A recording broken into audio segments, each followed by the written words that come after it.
और चलिए अब रुक करेंगे न्यूज ब्लास्ट का और नजर डालेंगे कुछ अहम खबरों पर। राजस्थान की 20,000 से ज्यादा खानों के बंद होने का संकट है। राजस्थान सरकार ने सुप्रीम कोर्ट में दायर की विशेष अनुमति याचिका। समय सीमा 1 वर्ष बढ़ाने को लेकर दायर की है विशेष अनुमति याचिका। राज्य सरकार की तरफ से शिवमंगल शर्मा ने इस याचिका को दायर किया। याचिका में बताया गया है कि एनवायरमेंट एनओसी नहीं मिलने से ये खतरा मंडरा रहा है।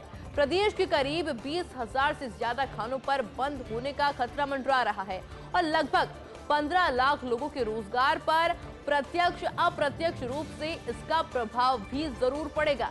एनजीटी की तरफ से एनवायरमेंट क्लियरेंस की समय सीमा खत्म होने जा रही है और लगभग 1 साल विस्तार की मांग करते हुए ये याचिका दायर की गई है। हालांकि देखना होगा कि जब ये याचिका दायर हुई है तो इस पर क्या कुछ फैसला कोर्ट की तरफ से सामने आता है, लेकिन राजस्थान सरकार ने सुप्रीम कोर्ट में ये विशेष अनुमति मांगी है। समय सीमा 1 वर्ष बढ़ाने को लेकर दायर की है विशेष अनुमति याचिका, क्योंकि देखिए बड़ी बात यह है कि प्रदेश के करीब 20,000 से ज्यादा खाने ऐसी है जिन पर बंद होने का खतरा मंडरा रहा है और इससे सबसे ज्यादा प्रभाव पड़ेगा उन 15 लाख लोगों पर जो कि वहां पर काम कर रहे थे।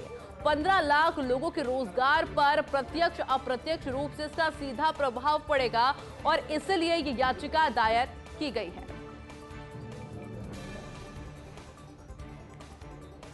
मुख्यमंत्री भजनलाल शर्मा ने फिर दोहराई विकास की बात। विधानसभा उपचुनाव को लेकर कांग्रेस पर निशाना साधते हुए मुख्यमंत्री भजनलाल शर्मा नजर आए और कहा कि कांग्रेस के जातिवाद के एजेंडे पर हमारी सरकार का विकास का एजेंडा भारी है।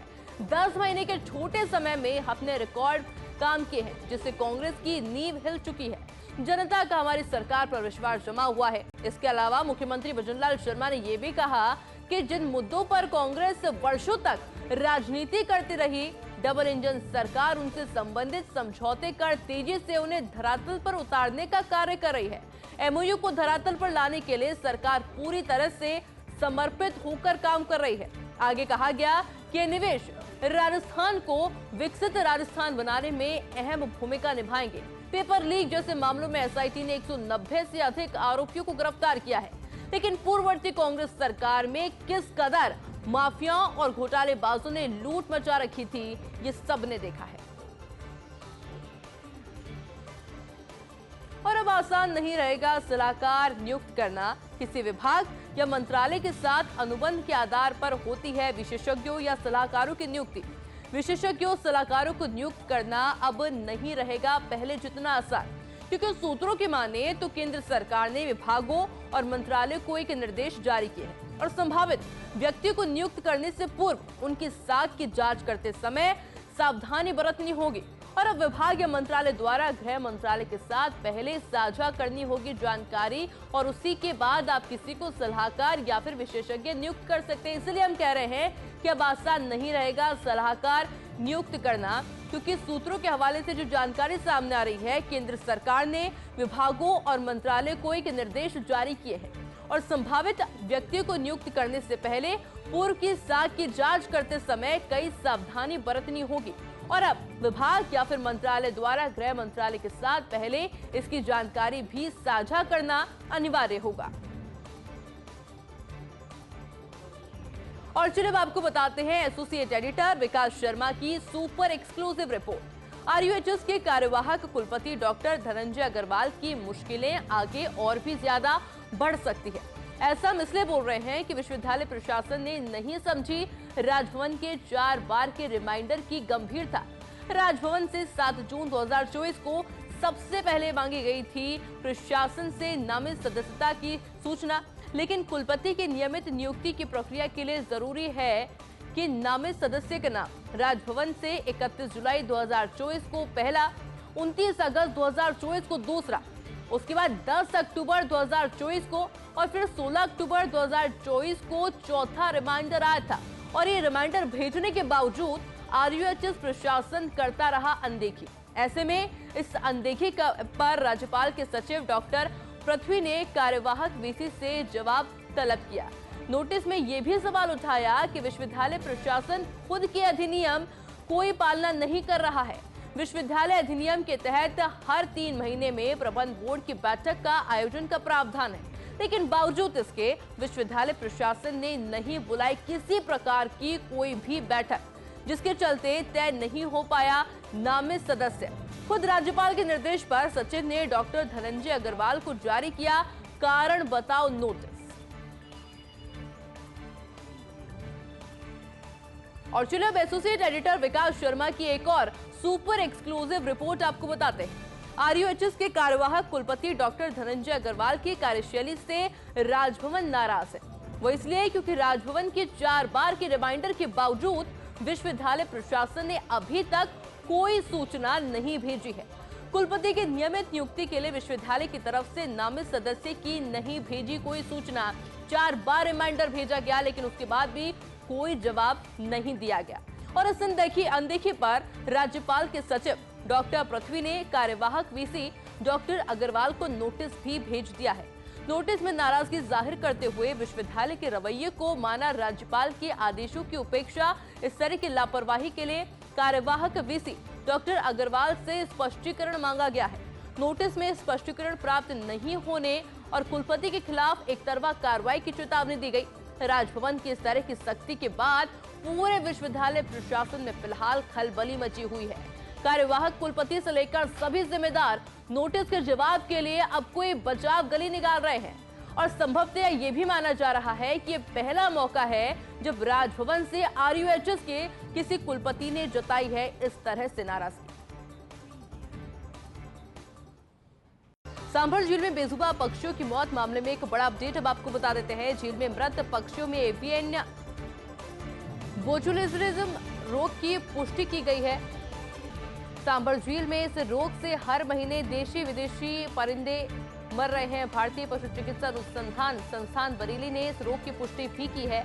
4 नवंबर को मिली थी IVRI बरेली की रिपोर्ट के बाद पशुपालन विभाग अब सतर्क हो गया है और अब देशी विदेशी पक्षियों को बचाने में जुड़ा है पशुपालन विभाग। पशुपालन निदेशक भवानी सिंह राठौड़ ने जारी किए हैं निर्देश। विदेशी पक्षियों के संभावित स्थानों का चिन्हीकरण शुरू कर मृत पक्षियों के लिए तकनीकी दल की ड्यूटी लगाने के निर्देश दिए गए हैं। गत 26 अक्टूबर से शुरू हुआ था पक्षियों के मरने का सिलसिला।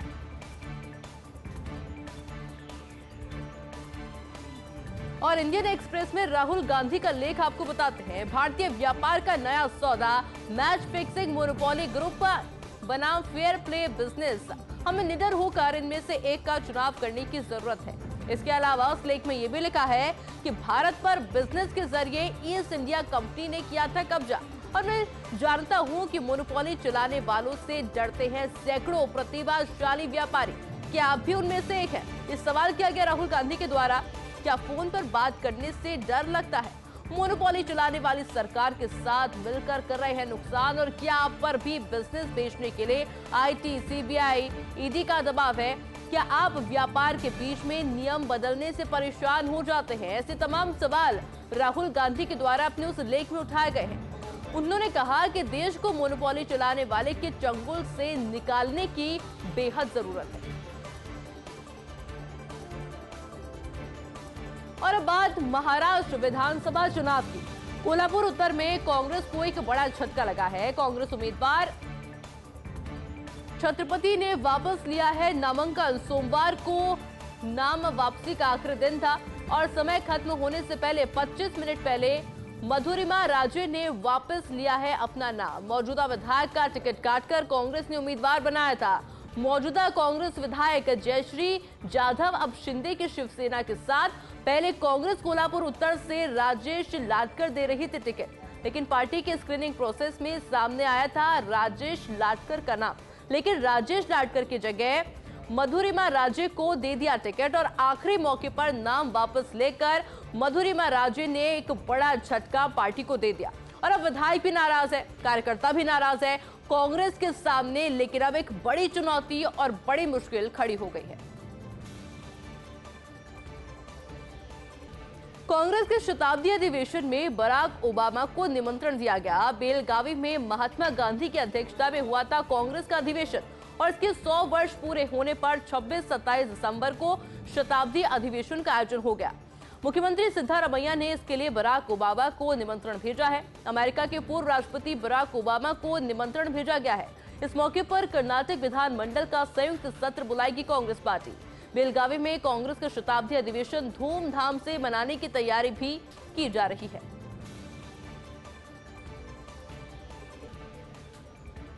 हाड़ौती में बनेगा देश का सबसे बड़ा अंतर्राज्यीय चीता कॉरिडोर। एमपी, यूपी और राजस्थान के कई हिस्से प्रस्तावित है कॉरिडोर में।